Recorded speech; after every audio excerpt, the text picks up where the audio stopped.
സിനിമയെ സിനിമയായി കാണണമെന്ന് വിശ്വസിക്കുന്ന ആളാണ് താനെന്ന് എമ്പുരാനിൽ ബാബ ബജറംഗി എന്ന പ്രതിനായക കഥാപാത്രത്തെ അവതരിപ്പിച്ച നടൻ അഭിമന്യു സിംഗ്. ചിത്രത്തിന്റെ ഉള്ളടക്കത്തിൽ സംഘപരിവാർ വിമർശനം ശക്തമായതിനു പിന്നാലെ ചിത്രം റീ എഡിറ്റ് ചെയ്യാൻ നിർമ്മാതാക്കൾ സ്വമേധയാ രംഗത്തെത്തിയിരുന്നു. ഇപ്രകാരം സംഭവിച്ച കട്ടുകളിലൊന്ന് ബജറംഗി എന്ന പേര് ബൽദേവ് എന്ന് മാറ്റുകയായിരുന്നു. ഇതിന്റെ വിവാദത്തെക്കുറിച്ച് അഭിമന്യു സിംഗിന്റെ പ്രതികരണം ഇങ്ങനെയാണ്: ഞാൻ നിരവധി കഥാപാത്രങ്ങളെ അവതരിപ്പിച്ചിട്ടുണ്ട്. ഒരു സീൻ ആവശ്യപ്പെടുന്നത് എന്താണോ അത് ചെയ്യുകയാണ് ഒരു അഭിനേതാവിന്റെ ചുമതല. വിവാദമാകുന്ന കാര്യങ്ങൾ നമ്മൾ തിരിച്ചറിയണമെന്നില്ല. നമ്മുടെ വർക്ക് ഉണ്ടാക്കുന്ന പ്രതികരണങ്ങൾ എന്തായിരിക്കുമെന്നത് നമ്മൾ ശ്രദ്ധിക്കണമെന്നില്ല. സിനിമ ഇറങ്ങിയതിനു ശേഷം ചില വിവാദങ്ങൾ ഉണ്ടായതായി അറിഞ്ഞിരുന്നു. പക്ഷേ ആരുടെയും വികാരത്തെ വ്രണപ്പെടുത്താൻ ഞങ്ങൾ ഉദ്ദേശിച്ചിരുന്നില്ല. അഭിനയിക്കാനുള്ള സീനുകളും ഡയലോഗുകളും മാത്രമാണ് എനിക്ക് കിട്ടിയിരുന്നത്.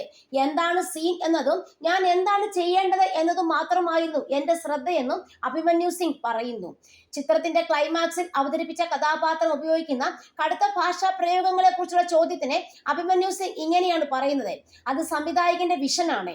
എത്രത്തോളം വയലൻസ് സിനിമയിൽ കാണിക്കണം എന്നത്, സിനിമയുടെ കഥ വയലൻസ് എത്രത്തോളം ആവശ്യപ്പെടുന്നു എന്നത്, അത് സംവിധായകരെയും എഴുത്തുകാരെയും ആശ്രയിച്ചാണ് ഇരിക്കുന്നത്.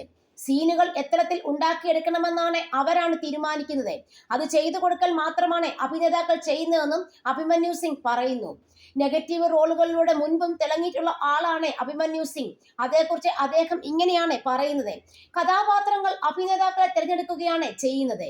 പ്രത്യേകിച്ചും നിങ്ങളെ ശ്രദ്ധേയരാക്കുന്ന വേഷങ്ങൾ. അത്തരം വേഷങ്ങളെ നിങ്ങൾക്ക് തേടിപ്പോകാനാവില്ല.